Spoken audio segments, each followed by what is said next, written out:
ជំរាបសួរដល់បងស្រីនៅខាងកំពង់ចាមដែលបានជួយទិញតង់ប្អូន19ម៉ែត្រគុណនឹង20ម៉ានម៉ែត្រក្មួយ24ហើយនឹងមួយទៀត20គុណនឹង26ចាបងនៅខាងកំពង់ចាមថ្ងៃនេះខ្ញុំប្រហែលជាអាចដាក់ការងារជូនបងបានទាន់ពេលទេដោយសារតែយើងអ៊ុតបានចិត្តរួចមកផ្ទាំងហើយមានបញ្ហាភ្លើងចាអញ្ចឹងបើសិនជាថ្ងៃនេះជាងគាត់ឆាប់មកធ្វើជូនខាងខ្ញុំនឹងដាក់ជូនបងទាន់ដាក់ទៅថ្ងៃនេះបើអត់ទាន់ទេសុំស្អែកបងអញ្ចឹងអាវ៉ាន់មួយចំនួនដែលភ្ញៀវបានកំងក្នុងថ្ងៃនេះគឺខ្ញុំបានធ្វើរួចហើយមួយចំនួនហើយនៅមួយចំនួនទៀតដោយសារមានបញ្ហាភ្លើងអញ្ចឹងបងដែលជាអ្នកទិញជួយអធិស្ឋានដល់អ្នកលក់ផងព្រោះអីពេលអ៊ុតទៅស្រាប់តែភ្លើងវាឆេះនៅតំបន់នេះចាដែលយើងត្រូវការផ្ដាច់ចរន្តទាំងអស់អត់ឲ្យដំណើរការចានេះវាឆេះស្លោកទៅតែម្ដងណាអញ្ចឹងពេលជាងមកជួសជុលហើយខ្ញុំនឹងបន្តការងារជូនពុកម៉ែបងប្អូនធម្មតាតែសម្រាប់ពូជចអាសូឡានិង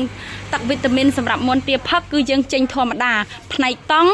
ចាអាចមានការយឺតយ៉ាវបន្តិចអញ្ចឹងបងអធិស្ឋានដល់អ្នកលក់ផងអរគុណ